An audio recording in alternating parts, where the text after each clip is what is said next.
We all make decisions about what to wear to school or work or to the park based upon what is familiar to us and how we want others to see us. Sometimes our dress also makes a statement about our membership in social or religious or ethnic groups. Clothing can be a sign of conformity, but it can also accentuate differences or perceptions of difference, and as a result, it may foster prejudice. In other words, the way we dress influences people's impressions of who we are, but some, or even all of those impressions, may be false.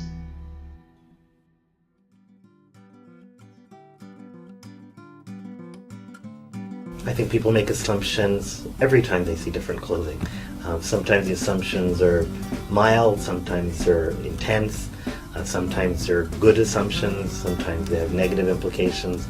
Have I experienced it? I think I've been in this country for 45 years. I think I've experienced it for the entire 45 years of my whole life.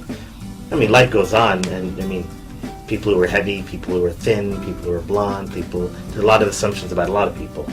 Religion, jokes about, blonde jokes, Polish jokes, Indian jokes, Pakistani jokes, they're all there. And I think people make assumptions all the time. And they can be tough, especially when you're younger. I think as you get older as an adult, you just learn to just sort of let it bounce off you. But, occasionally they're quite upsetting. In 1991, when we got involved in the Middle East conflict with Kuwait and Saudi Arabia and other countries, and Americans' views of the Middle East began to become quite increasingly negative, and especially towards Islam and Muslims.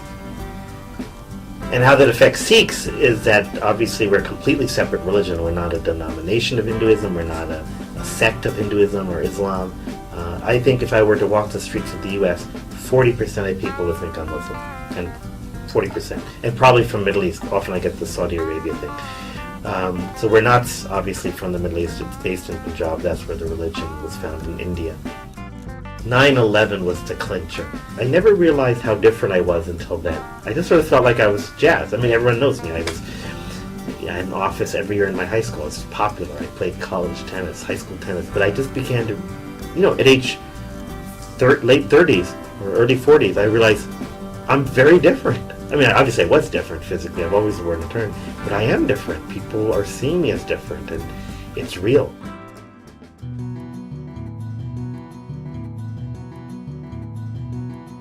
I get a sense that because I don't cut my hair and therefore it's not very modern style, just that will tell people, or rather they'll assume that I am very conservative. Till they hear me speak and have a conversation, it's like I don't really understand English, I don't understand what's happening, and everything I say always has a filter to be viewed through, because it doesn't matter what's on the outside, but because this is outside is different from this outside, it ends up being qualified right away. We were just coming back from our vacation, and we've been through this airport many times, and recently they've started to pull my son aside to have him tested, because bulky clothing is going to be tested. And so my husband's told we just laugh, because having a science background, we're aware of what random is, and definitely the checking is not random.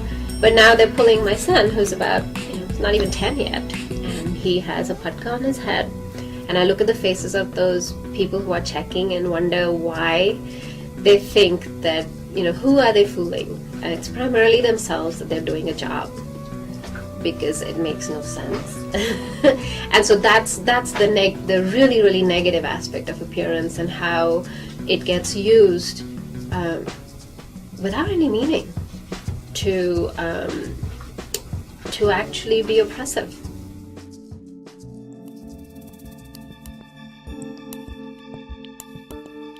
I'm wearing regular clothes, mainstream culture clothes, but I'm also wearing a scarf called masar, and it's just a part of my culture, and I wear it on a daily basis, most of the time, to carry a piece of my culture with me everywhere I go. I did not grow up in Fennelly, so for me it was a matter of fitting in when I moved here. Minnesota was my first large Somali population that,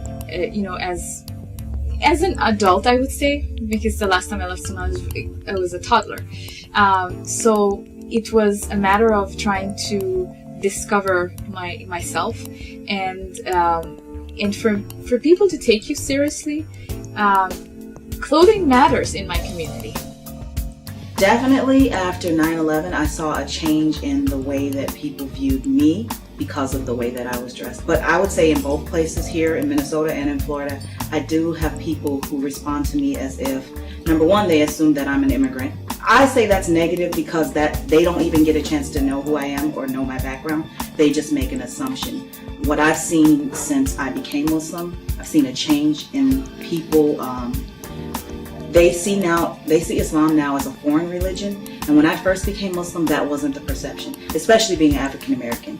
They saw it as something that was a part of our cultural experience, but now it seems like Islam is a religion from over there, whatever over there means to that person.